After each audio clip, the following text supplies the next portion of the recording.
Yo gang, euh, la vidéo que vous allez écouter porte sur la concentration d'une solution. Quand on parle de concentration d'une solution, la question la plus facile à voir, c'est quand je parle de, disons, je fais du jus d'orange avec, des jus congelés, exemple, ou du quick, je mets le soluté qui est dans de l'eau, que ça devient une nouvelle solution qui s'appelle le jus. Donc, des fois, on n'a pas mis assez d'eau, donc la concentration de sucre, c'est super, super sucré. Ce qu'on fait, on rajoute de l'eau pour modifier la concentration. Donc, quand on parle de concentration, on parle de soluté, donc exemple le sucre, dans du solvant, exemple de l'eau. On mélange tout ça et ça devient une solution. Donc, en science, on est capable de calculer la concentration de cette solution. Donc, en fait, la quantité de sucre qu'il y a dans 1 litre d'eau, exemple. Encore là, n'oubliez pas, c'est des notes de cours et je vous invite fortement à les prendre en note parce que, bon, ben, c'est vos notes de cours, puis c'est là que vous allez vous référer quand vous allez faire des exercices. Donc, ça ici, c'est un petit rappel. Soluté, c'est la partie solide qu'on fait dissoudre dans de l'eau généralement. Donc, la concentration d'une solution est le rapport entre la quantité de soluté et la quantité totale d'une solution. Donc, ceci, vous n'êtes pas obligé de le prendre en note, là.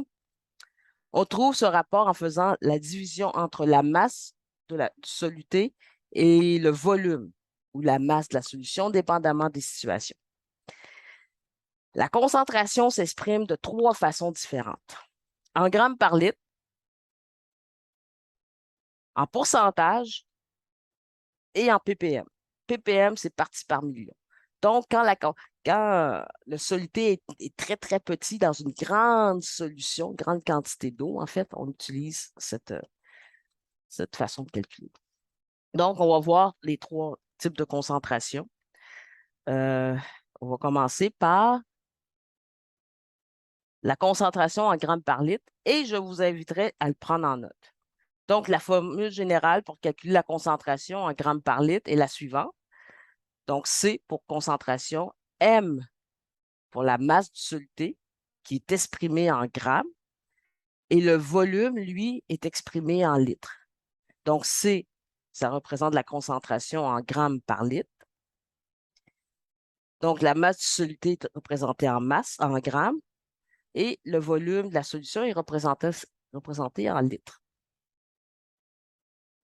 Donc, comme je vous dis, je vous invite à le prendre en note. Arrêtez la vidéo, prenez-le en note. Donc, ça, c'est la concentration en grammes par litre. La concentration en pourcentage. Donc, la façon de le calculer, désolé. La façon de le calculer, donc, vous avez le pourcentage massique, ça veut dire quoi? Que le soluté est en grammes et que la solution est aussi en grammes. Okay? Ça pourrait arriver. On peut mélanger du sel avec de la farine, exemple. Oui, n'importe quoi. Donc, deux solutés.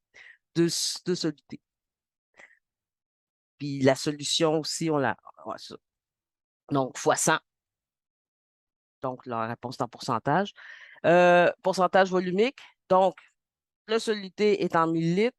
La solution aussi va être en millilitres. Je mélange, je ne sais pas moi, je mélange du jus d'orange avec du jus de raisin, exemple. Donc, mon jus d'orange est en millilitres, mon jus de raisin aussi est en millilitres. Ça fait une nouvelle solution. Euh, L'autre, c'est masse-volume, donc le soluté est en grammes, puis le volume est en millilitres. Je vous ferai remarquer que comme tout à l'heure, ici, ma concentration est en grammes par litre. OK? Donc, il faut que je sois en litres. Si c'est en millilitres, je le convertis en litres. En faisant quoi? En divisant par 1000. Je forme 500 millilitres divisé par 1000, ça me fait 0,5 litres. Théoriquement, vous avez déjà fait un petit atelier sur comment convertir les unités de mesure. Ici, la masse est exprimée en grammes, ça c'est correct, mais le volume est exprimé en millilitres. très important, et on multiplie par 100 pour avoir notre pourcentage.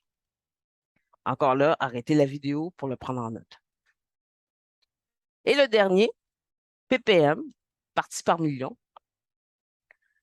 donc est déterminé par cette formule-ci. Donc, la masse de mon soluté est exprimée en grammes.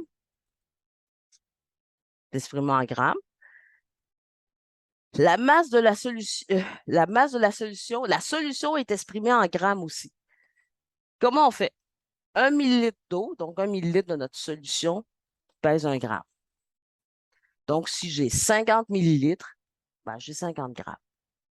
Si j'ai 500 millilitres, ben, j'ai 500 grammes. Ça veut dire quoi? Ça veut dire que je dois transformer ma solution, si elle est en litres, je dois la mettre en millilitres. Puis après ça, je peux la mettre en grammes. Donc, vous avez noté les formules des 3 concentrations. La vidéo qui va suivre, je vais présenter 2 exemples pour chacune de ces concentrations-ci. Donc, je vous retrouve à l'autre vidéo. Ciao, guys.